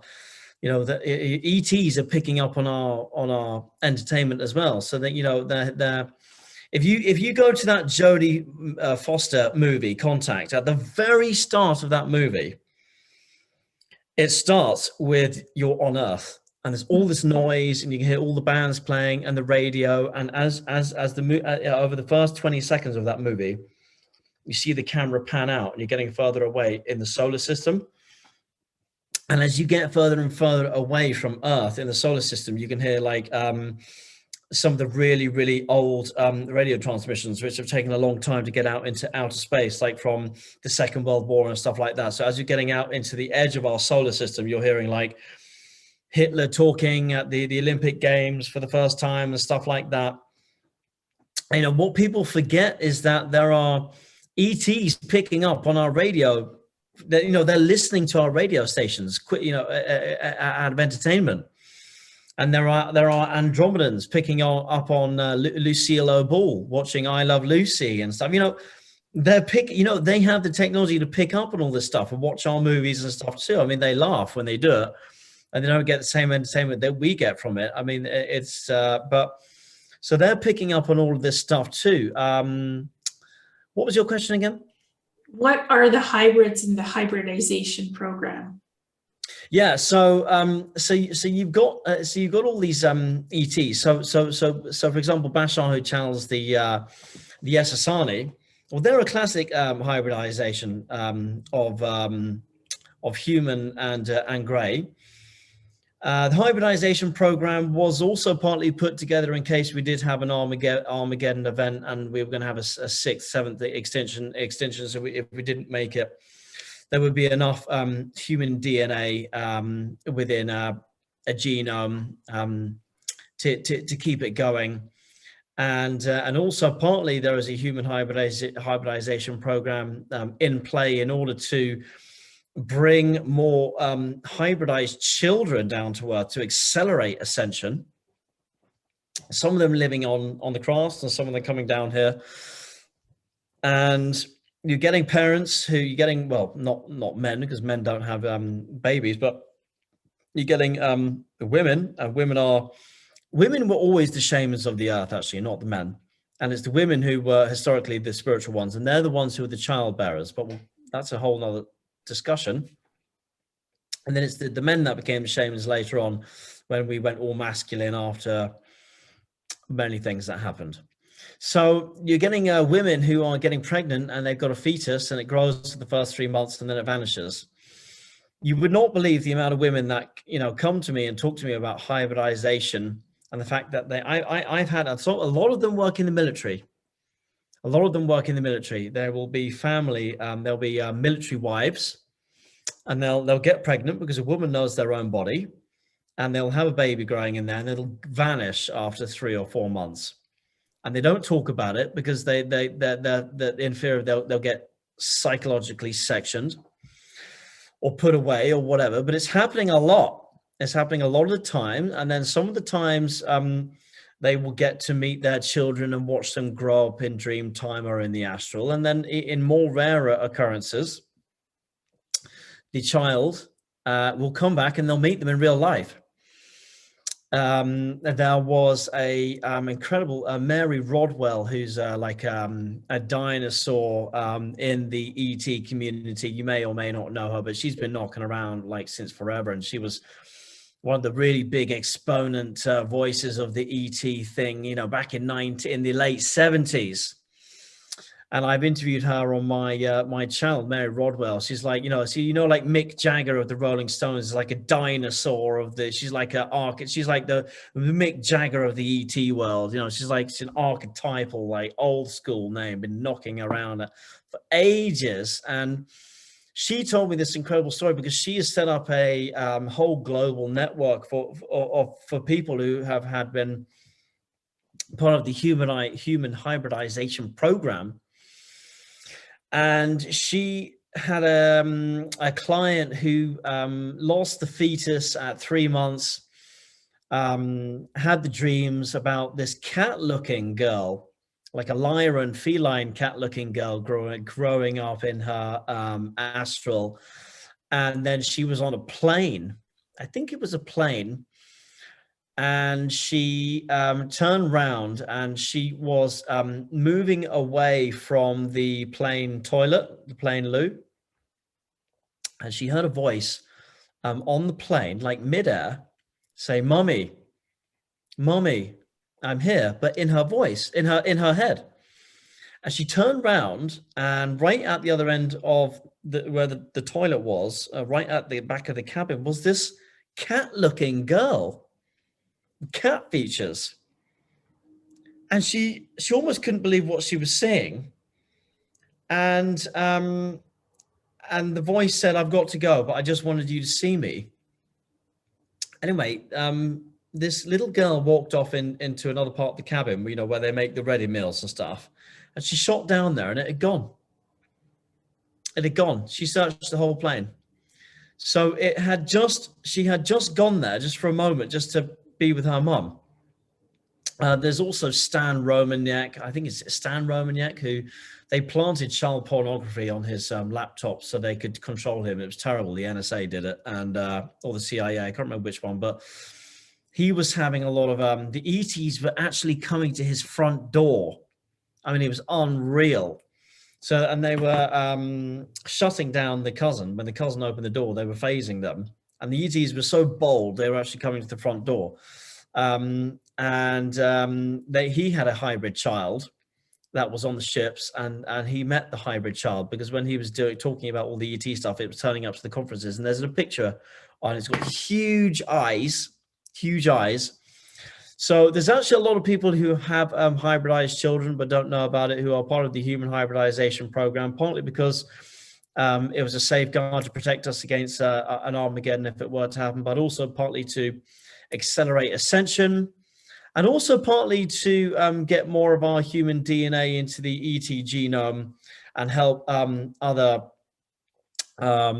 races for various issues that they're having, reproductive or timeline issues and things like that. So the human hybridization program is a vast subject. It is absolutely huge. And it is one of the most taboo things that women don't talk about, having children that just seemingly vanish, because the husband then say, "Oh my God, you're pregnant. How did you get pregnant? It wasn't me that made you pregnant. And then if you did get pregnant, where's the baby now?" You know, it's too many issues for a woman to talk about. That's why it's very little is known about it, but it happens a lot.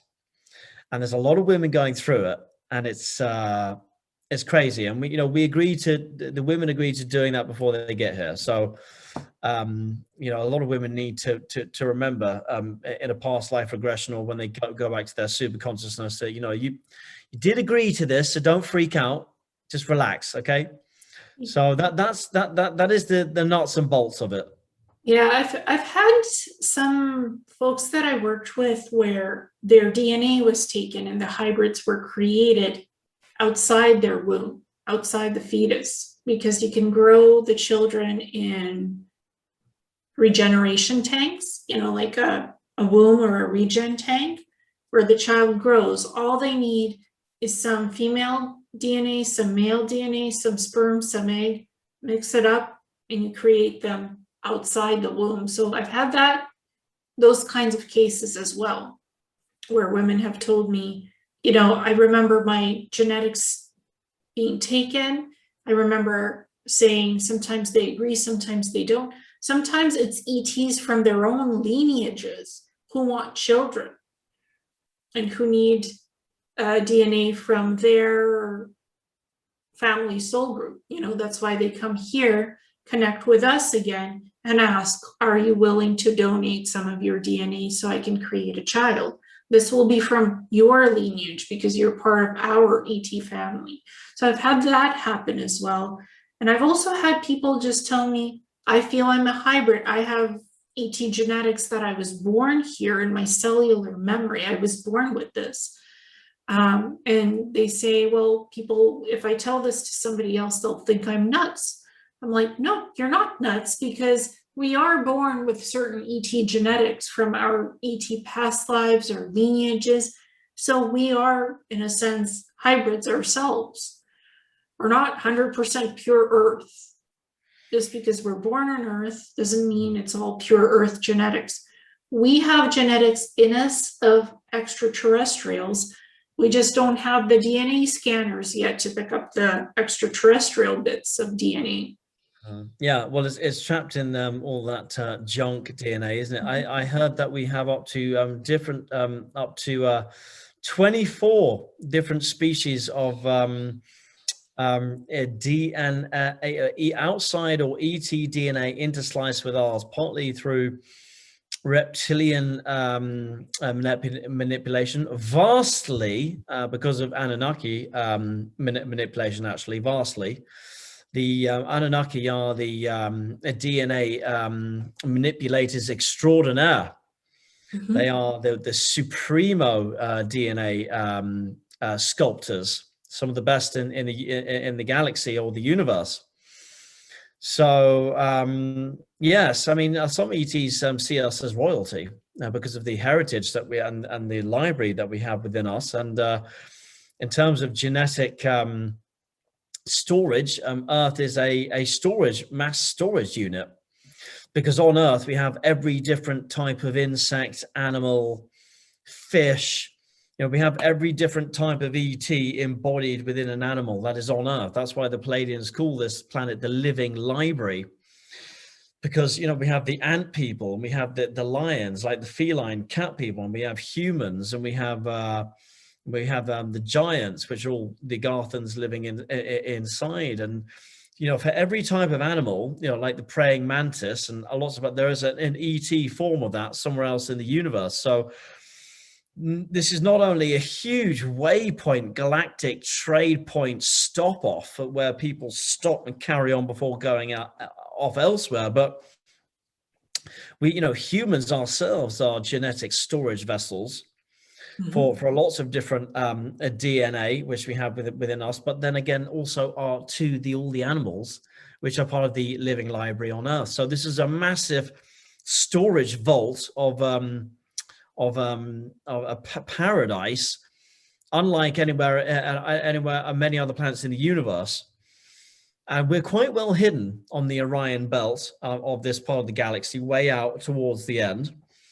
So we got a lot of good ETs who have been looking after us, but unfortunately we had those greys that came in and some reptilians and bits and pieces. But on the whole, we've actually been very well hidden. on the extended bit of the Orion belt coming out on this part of the galaxy. And where we don't get a lot of attention is because it's actually moderately rare for a solar system or for an Earth-like planet like ours to only have one sun, and it's a small sun. So a lot of other factions would look at this solar system like a kind of little remote solar system that's kind of, not much going on, only one sun. And a lot of other systems have 2 or 3 or more suns. So we're quite a quiet solar system in some respects as well. But we're not quiet anymore. Right now, we're very heavily quarantined. And I mean, we are interesting because, again, we've had so many different species contribute to our genetics: Pleiadians, Lyrans, Sirians. They've contributed to Arcturians. So many starseeds say, I feel Arcturian, I feel Pleiadian, I feel Sirian, because they have genetics from past lives of being those ET species that is in their current genetic makeup. So one day there will be a scanner that will just scan it and like, oh, you're part this, you're part that. We don't have that on Earth yet. It's for our own protection. We think we're human. we're Earth human. That's our only genetics. It's not. But one day we will have those scanners and we will be able to find out our ET lineages and actually do exchange programs with our ET cousins.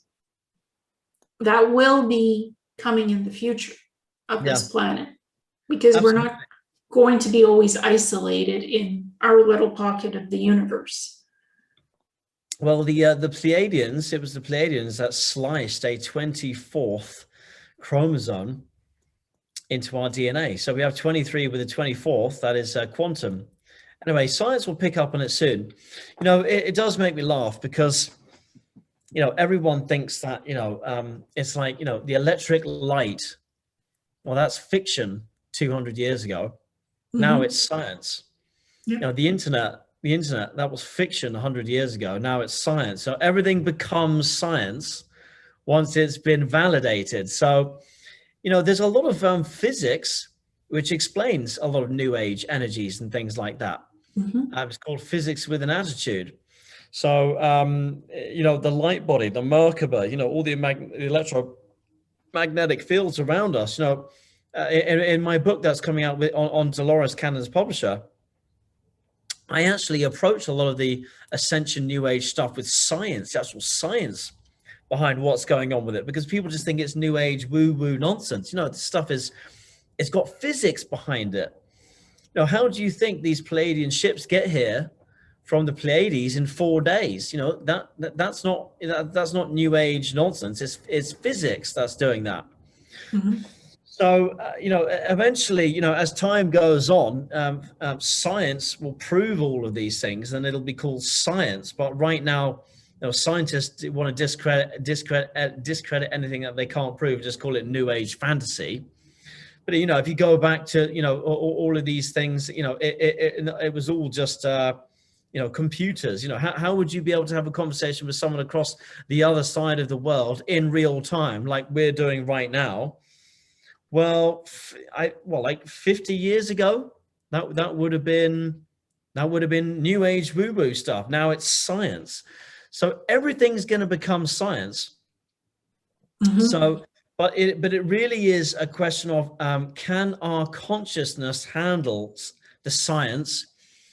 And we've got a lot more physics and science yet to come, but we can't handle that type of information yet. So if you were to tell Christopher Columbus in 1492 or whatever it was around that time that he found the Americas, that in the future we would all be interconnected, pretty much every human being, by a metal device which would sit in your living room, and you would look into that device and you could see any type of information and then talk to people in real time from across the world through this thing called the internet, his head would have popped, probably like that Chinese sorcerer in Big Trouble in Little China, where the guy explodes. The same thing would have happened like that. So, it's really all of the stuff, you know, and the military industrial complex have the answers to all of this stuff already. You know, they're about 300 years ahead of advancement.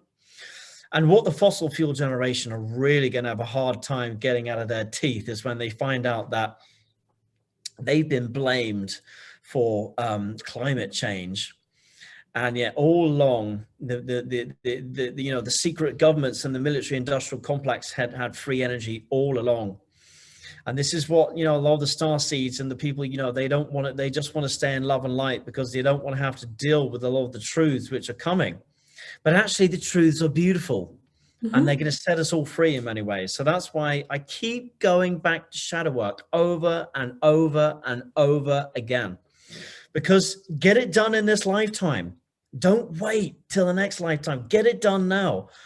You know, you're gonna get more of your abilities clicking in, your clair abilities. You know, you're gonna get all that latent stuff coming out of your Akash.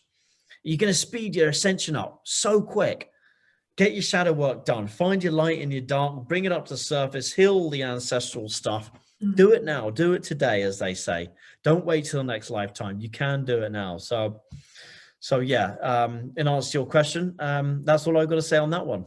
And I mean, I remote viewed Area 51 recently, and what I found there is amazing. It's not what's on the surface that keeps the secrets, it's what's underground. S1 to S6, and it goes to S8 and higher. So they have all these weird quantum generators that power the facility. They don't have normal electricity underground. It's quite different. And they do all these experiments, and every section does something differently. One experiments on craft, one experiments on DNA, one experiments on psychic abilities, and on and on and on. So Area 51, that's part of the secret government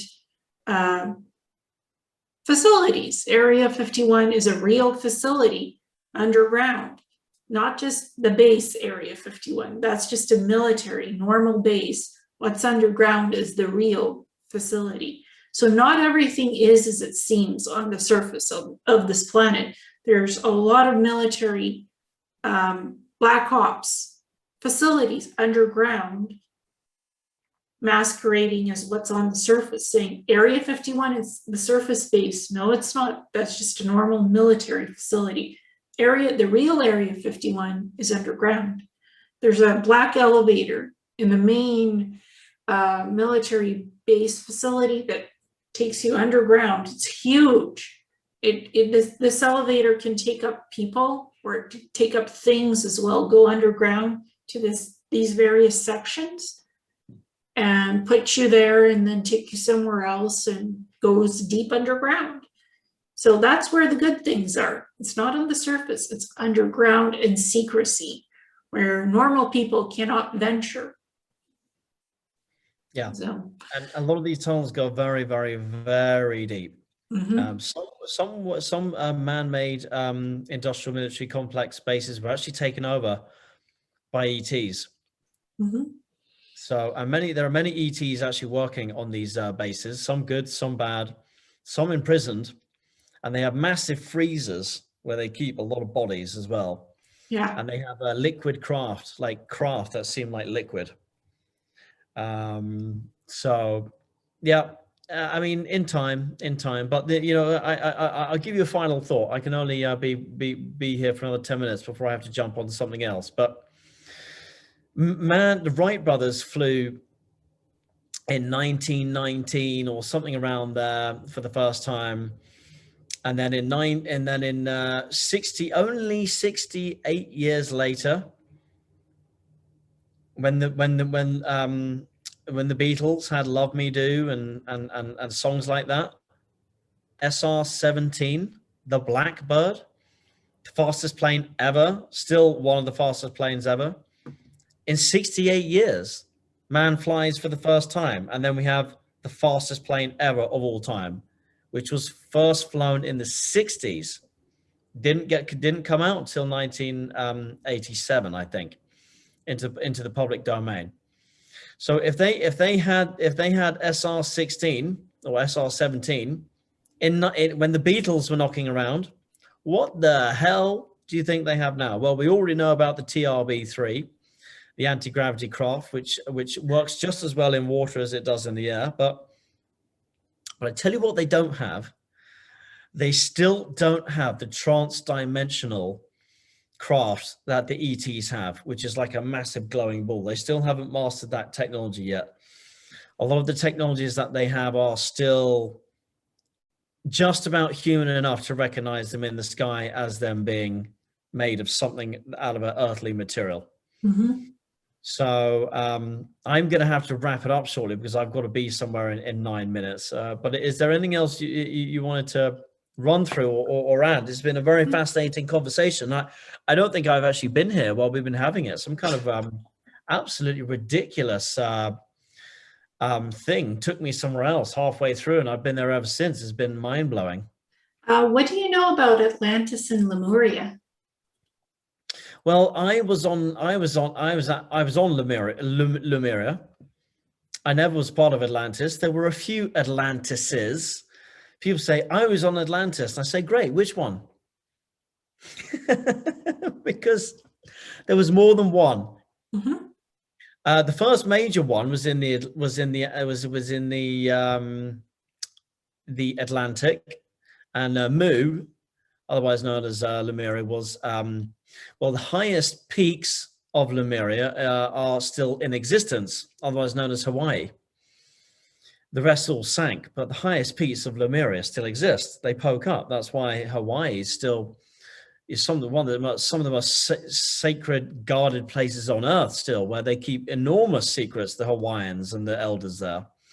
And they still have a couple of islands that you can't even get onto off the side of that. But I mean, I would do a lot of work on Lemuria and Atlantis. I mean, Atlantis and Lemuria both sank into the sea.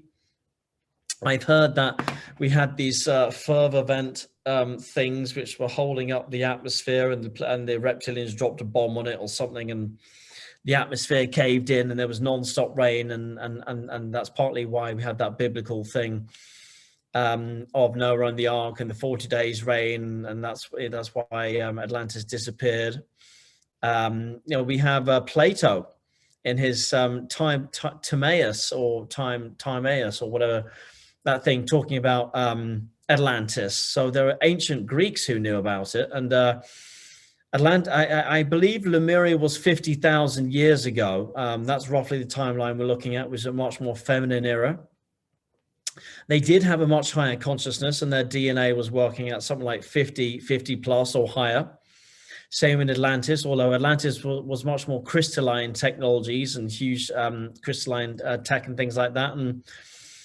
And unfortunately, some of the leaders of Atlantis grew too powerful and became too egotistical. And I think weather manipulation was partly to do with that, and they sank into the ocean. A lot of the beings from Atlantis became the Agarthans and went into Agartha and survived down there. Some of the Agarthans came back up and went into Egypt, along with Syrian energies. I mean, there's a lot of ET sliced within our histories. You know, a lot of the great Greek, the Greeks, Pythagoras, and all these people. Greek civilization was the most advanced on the planet at one point, and you had a lot of Arcturian energy in there. And then you had a lot of Syrian energy in Egypt, and then in Lemuria you had a lot of Pleiadian energy, because the Pleiadians came down and helped seed that. And then in Iraq and Iran, you got that's a spaceport for the Anunnaki. A lot of these ETs have different places and different times where they came to Earth, and so you got a lot of Lemurian and Atlantean souls awakening right now, and there's many been here ever since. Poor things, they've been trapped here for 50,000 years. Some have conned, some have stayed, and you get a lot of high priestesses from Lemuria which are turning up, and people are channeling them too, and they're helping with light codes. So it's all kicking off. And I never went to Atlantis, but I was part of Lemuria, and that was part of the very big Pleiadian colony there, and some of the Pleiadians stayed behind.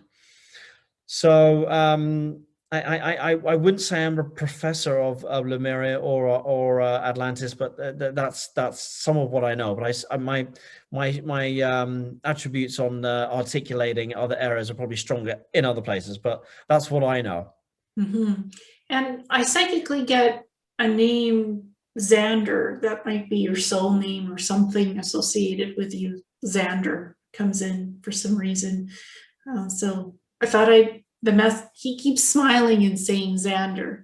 Oh, really? Zeb keeps smiling and saying Xander is part of your soul name or something like it. So I thought I'd share with you if that's okay. Yeah, that's fine. Well, that's probably why I'm called Alexander in this life. Mm-hmm. But there's So a Xander in there somewhere with a Z. I will. Thank you for showing that. Mm-hmm. I'll keep that in mind. Maybe I can look into that. Mm-hmm. So how can people contact you? I only take telepathic requests now, so you have to contact me telepathically. That's it. Okay. No, I'm joking. I'm joking. Most people can't do that. Just find me on YouTube. If you're able to put a link, my YouTube link below, that would be absolutely amazing. Yes. And under the videos, I've got my Navigating the Light Facebook thing. So if you just click on that, it'll take you to the Facebook thing, and you can just message me there. I check my messages every day. I read all my comments. I check all my messages, all my emails, everything. Or email me at alexanderquinn000@gmail.com.